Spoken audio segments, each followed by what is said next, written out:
South ఇండియాలోనే అతి తక్కువ ధరలకే రత్నాలందించే ఏకైక సంస్థ 6JVR. పెడితే తెలుగుదేశం పార్టీ అంటే చంద్రబాబు తెలుగుదేశం బాధితులు మేము ఉన్నాం. చంద్రబాబు తెలుగుదేశం బాధితులు. ఓకే. రామారావు గారు తెలుగుదేశం కాదు ఇది. ఇది చంద్రబాబు తెలుగుదేశం. కాబట్టి ఈరోజు తెలుగుదేశం పార్టీకి ఎవరైతే కోర్ అనుకున్నారో కేసీఆర్ నాని గారు కానివ్వండి, ఒక మొన్నే పెనలూరు బోడే ప్రసాద్ గారిని చూస్తున్నా, కళ్ళ నీళ్ళు పెట్టి నేరుస్తున్నారు. నిజంగా జిల్లాలో కాస్త యాక్టివ్గా తెలుగుదేశం సిన్సియర్ గా పెనలూరులో తిరిగిన వ్యక్తి ఈ రోజు డబ్బులు లేవని చెప్పని, టికెట్ ఇవ్వని చెప్పని విధంగా ఇది చేశారు. అక్కడ దాకా ఎందుకు దేనిరమ్మ పరిస్థితి ఏంటి? అవును, జిల్లా దేనిరమ్మ పరిస్థితి ఏంటి అంటే ఏం తెలుగుదేశం పార్టీ ఎటు వెళ్ళిపోతుంది? కేవలం డబ్బులు ఉంటేనే పైకి ఇంకో వ్యక్తిగా రామ్మోహన్ కనపడతారు, కానీ కాల్ మనీ చేస్తారు. ఇద్దరికి ఆరోపణలు వచ్చినాయి. రామ్మోహన్ ఆరోపణలు ఉన్నాయి ఇంతకుముందు, ఇప్పుడు ఉందా? ఇప్పుడు కాల్ మనీ ఉంది స్టిల్ టుడే. మరి ఎందుకు మీ ప్రభుత్వం దాన్ని కంట్రోల్ చేయలేకపోతుంది? తర్వాత ప్యాకెట్ ఆడతారు, ఐపీఎల్ వస్తే బెట్టింగ్ ఆడతారు. కాదని చెప్పండి, నేను ప్రమాణం చేస్తారు అని చెప్పండి. గద్దె రామ్మోహన్ నేను చెయ్యను అని చెప్పండి, రామ్మోహన్ ప్రమాణం చేయమని చెప్పండి. చాలా పెద్ద ఆరోపణలు చేస్తున్నారు. ఈరోజు నేనున్నా, నా మీద చెప్పడానికి వాళ్ళకి ఏం లేదు. నా మీద చెప్పడానికి వాళ్ళకేం లేదు.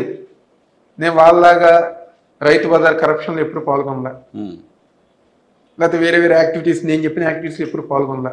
నేను ఉదయం 4 లేగుస్తా, 4:01 నుంచి మళ్ళీ నిద్రపోయే 9:30 దాకా నేను రాజకీయంలోనే ఉంటా. నాకేం వ్యాపారాలు లేవు, నాకేం చెరువులు లేవు, నాకేమి మైన్స్ లేవు, నాకు ఏం లేవు. నాకు నెహ్రూ గారు సంపాదించిన దాంట్లో కొద్ది గొప్ప బిల్డింగ్లు కడితే ఆ నెలకు వచ్చే అద్దెతో ఈ రోజుకి మా ఫ్యామిలీ గడుస్తుంది. తర్వాత గన్నవరం, వెలుతుపాడు ఆ ప్రాంతాల్లో వ్యవసాయం ఉంది కాబట్టి దాని మీద వచ్చే ఇన్కమ్, ఇయర్లీ ఇన్కమ్తో మా కుటుంబం గడుస్తుంది. నాకు ఎటువంటి అలవాట్లు, నేను కాఫీ తాగను, టీ తాగను. నా జన్మలో నేను కిల్లి తినలా, ఒక్కపూట తినలా. ఇంకా వేరే అయితే అసలు దాని జోలికి నేను వెళ్ళా. ఇది నా లైఫ్ స్టైల్.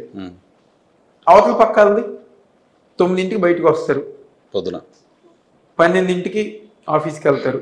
3:30 తర్వాత ఏం చేస్తారు? 3:30 తర్వాత కార్డ్స్ ఆడతారా? 3:30 తర్వాత ఎక్కడికి వెళ్తారు, ఏం చేస్తారు అనేది ప్రజానికానికి డెఫినెట్ గా తెలుస్తుంది రాబోయే రోజుల్లో. అంటే మంచితనం అనే ఒక ముసుగేసుకుని,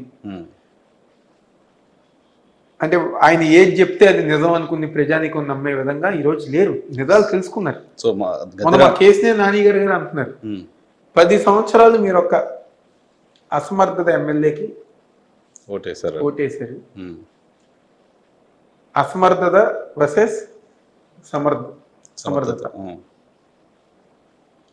జనాభా ఈసారి మంచి నిర్ణయం తీసుకుని వైఎస్ఆర్ కాంగ్రెస్ పార్టీకి ఓటేస్తారని చెప్పని 10 సంవత్సరాలు నాని గారు రామ్మోహన్తో ఉన్నారు కదా.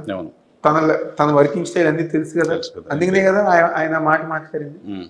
కానీ ఆయన గారు చెప్పారు, నువ్వు డెవలప్మెంట్ అది ఇదివరకు ఈస్ట్ అలా ఉంది, ఈ రోజు ఈస్ట్ అలా ఉంది అని చెప్పారు. కానీ మీరు గద్దె రామ్మోహన్ ముసుగు వేసుకుంటే ఆ ముసుగు లోపలికి వెళ్ళి మరి గద్దె రామ్మోహన్ ఎలాంటి చూశారు కొద్ది కాలంలోనే. 10 ఏళ్లలో నియోజకవర్గ ప్రజలు చూడలేకపోతున్నారు కదండి. అందరికీ తెలుసండి.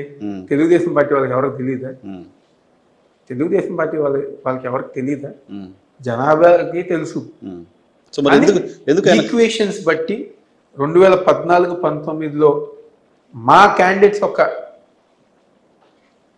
స్లోనెస్ వల్ల కానివ్వండి, లేకపోతే వేరే విధంగా కానివ్వండి, దానివల్ల తనకు అదృష్టం వచ్చి గెలిచారు. తెలుగుదేశం పార్టీ అవినాష్ని గుడివాడకు పంపించి రాజకీయంగా ఇబ్బంది పెట్టింది. ఇప్పుడు వైఎస్ఆర్ కాంగ్రెస్ పార్టీ కూడా టీడీపీ స్ట్రాంగ్గా ఉన్న తూర్పులో అవినాష్ని నిలబెట్టి ఆయన కెరీర్ని ఇబ్బంది పెడుతోంది అనే ఒక జనరల్ పర్సెప్షన్ ఉంది. సరే, తూర్పు అంటే దాదాపుగా సగం పైగా కాన్స్టిట్యున్సీ కంకిపాడు కాన్స్టిట్యున్సీ, పాత కంకిపాడు. సగం కాన్స్టిట్యున్సీ పాత తూర్పు, సగానికన్నా కొంచెం తక్కువ. సరే, సంథింగ్ అలా. ఈ ప్రాంతంలో నెహ్రూ గారు కంకిపాడులో 5 సార్లు ఎమ్మెల్యేగా ఎన్నికారు. కంటిన్యూస్గా తెలుసుకుంటూ వచ్చారు. నేను పుట్టింది ఈ ప్రాంతంలో, నేను చదువుకుంది ఈ ప్రాంతంలో. ఏమీ సంబంధం లేని గుడివాడ టఫ్ కాన్స్టిట్యున్సీయా? నా తండ్రి గారు 5 సార్లు ఎమ్మెల్యేగా గెలిచి మంత్రి అయ్యి ప్రజానికానికి సేవ చేసి అందరితో పరిచయం ఉండి ఆయన పనితనం ఏంటో నా పనితనం ఏంటో చూసే ప్రాంతంలో నాకు టఫ్ కాన్స్టిట్యున్సీ. కానీ మీ తండ్రి గారు నేను దగ్గర చెప్తున్నాను 2014-19 14-19లో ఏదైతే వైఎస్ఆర్సీపీ పార్టీ తరఫున మన వంగవీటి రాధా పోటీ చేస్తాం, కాంగ్రెస్ పార్టీ తరఫున నెహ్రూ గారు పోటీ చేస్తాం.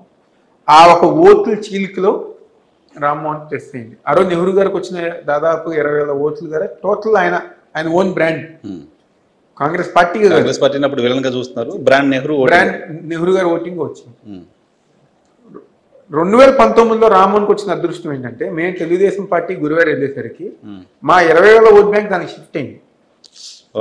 ప్లస్ బాబుకుమార్ గారు ఏంటంటే అప్పుడు దాకా కార్పొరేటర్ గా ఉండి ఒక్కసారిగా ఎమ్మెల్యే అభ్యర్థి అయ్యేసరికి ప్రజానికానికి అంత అటాచ్ అవ్వలేదు. అదే ఎలమంచిల రవి గారు ఉంటే డిఫరెంట్ పొజిషన్ ఉండేది. సో పార్టీగా మీరు వీక్ అవ్వలేదా? ఇంతమంది మీరు కోట్ చేసినట్టుగా చాలా మంది మీ పార్టీకి సంబంధించిన నాయకులు పార్టీని వదిలేసి వెళ్ళారు ఈ నియోజకవర్గంలో. ఏమండి ఒక్క నిమిషం అండి. ఒకటి, ఈరోజు మా బలం జగన్మోహన్ రెడ్డి గారు, నాయకులు కాదు, ఎప్పుడు కాదు. నిజంగానే వాళ్ళకంత బలం ఉంటే వాళ్ళే గెలిచేవారు కదా. గెలవలంత మాత్రం ఇంకా బలం లేదని కాదు కదా, వాళ్ళే గెలిచేవారు కదా. అది ఇంకో పాయింట్. గెలవాలని మనం బలం లేదని అది కానీ నేను చెప్పట్లా. కానీ ఏం తక్కువ చేసింది?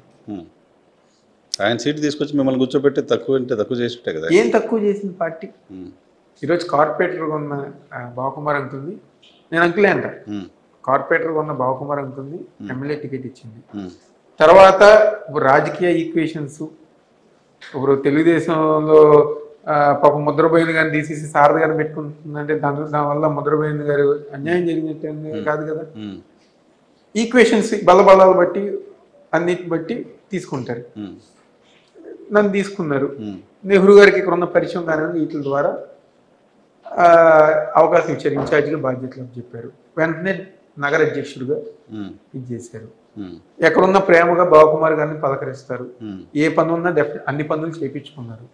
అన్నీ జరిగినాయి. ఇంకేం తక్కువ చేసిన పార్టీ? దేనికోసం పోయి ఉంటాడు మరి? అది ఇంకా ఆయన తెలియాలి. ఇక్కడ జరగంది, ఇక్కడ దొరకంది, ఇంకేదో ఇక్కడ దొరకంది, ఇంకా అక్కడ ఏం దొరుకుతుంది? ఇప్పుడు ఎమ్మెల్యేగా పోటీ చేసిన మళ్ళీ అక్కడ ఎమ్మెల్యే టికెట్ వస్తుందంటే ఒక అర్థం. ఆయన ఎవరి దగ్గర అయితే ఓడిపోయారో, అంటే ఆయన జీవితంలో చాలా దగ్గరగా ఉండేవాళ్ళం. ఎందుకంటే ఆయన నెహ్రూ గారు ఫాలో అయ్యారు దాదాపు 35 years. 79 నుంచి 2009 దాకా నెహ్రూ గారు ఫాలో అయ్యారు. 2004లో నెహ్రూ గారికి చీఫ్ ఎలక్షన్ ఏజెంట్గా ఉన్నారు. ఫ్యామిలీగా చిన్నప్పటి నుంచి మేము చూస్తూ ఉండేవాళ్ళం. ఆయన ఈ రాజకీయంలో ఆయన అసహించుకునే వ్యక్తుల్లో ఇద్దరే. సరే ఇప్పుడు ఏమైనా పార్టీలో జాయిన్ అయ్యారు కాబట్టి అది ఇదని మాట్లాడచ్చు, కానీ నాకు తెలిసినంత వరకు ఆయన అసహించుకునే వ్యక్తుల్లో ఒకటి చంద్రబాబు నాయుడు, 2 గద్దె రామ్మోహన్. అసలు జనంలో నమ్మరామని ఎప్పుడు మా దగ్గర ఉన్న ప్రతిసారి రామ్మోహన్ అనేవాడు దొంగ దొంగ దొంగ దొంగ అని చెప్పి 100 సార్లు చెప్తారు. వాళ్ళతో పనిచేస్తున్నారు. ఇంకా సరే, ఇంకా పార్టీలు తెలుగుదేశం పార్టీ అంతే, ఎంటర్ అయ్యేదాకా ఒకలాగా ఉంటుంది, ఎంటర్ అయిన తర్వాత ఇంకోలాగా ఉంటుంది. ఇంక తప్పదు పాప. ఇంకా ఈ వయసులో ఇంకా ఆయన గారు అంటే దాదాపు 70 years వచ్చింది. ఇద్దరికి 70, రామ్మోహన్కి 70, బాబుకుమార్ అంకుల్కి 70 వచ్చింది. సో ఈసారి తూర్పులో అయితే ఉదయిస్తారు మీరు గ్యారంటీగా? సార్, తూర్పులో young candidate versus retired candidate. జనాభా అందరు కదా యంగ్ కావాలి, మన కాన్షియన్స్ని డెవలప్ చేసుకోవాలి. సేమ్ అదే అరిగిపోయిన టేప్ రికార్డర్ లాగా ఏ కౌర్లు ఇవన్నీ జనాలు నమ్మే పరిస్థితులు లేరు. ఎన్ని అబద్ధాలు ఇప్పుడు నా మీద చెప్పడానికి ఏం లేక వాళ్ళు ఇప్పుడు 30 సంవత్సరాల క్రితం జరిగింది, లేకపోతే చనిపోయిన నెహ్రూ గారి గురించి ఏదేదో విమర్శిస్తా అయ్యే వాళ్ళు మాట్లాడుతున్నారు. వాళ్ళు మాట్లాడేది అయ్యే. అవినాష్ ఈ కార్యక్రమం చేయలేదని చెప్పి నాకు చెప్పుకోవటానికి ఏం లేదు. నేను అదే ఆలోచిస్తా. ఒక్కొక్కసారి 70 ఏళ్ళు పెరిగిందంటే, 70 ఏళ్ళు వచ్చినాయి అంటే రామ్మోహన్ గారికి ఒక అవగాహన రావాలి, హొందతనం పెరగాలి. ఈరోజు ఒక 35 సంవత్సరాల అబ్బాయిని చూసి ఓడిపోయి భయపడిపోయి ఓడిపోతున్నానని చెప్పని ఒక ఆలోచనలోకి వచ్చి ఆయన ఎంత దిగజారిపోయి మాట్లాడుతున్నారంటే, ఆయన కానివ్వండి లేకపోతే మాజీ జెడ్పీ చైర్మన్ కానివ్వండి, ఎంత దిగజారిపోయి మాట్లాడుతున్నారంటే ఇది భయంతో మాట్లాడుతున్నారు.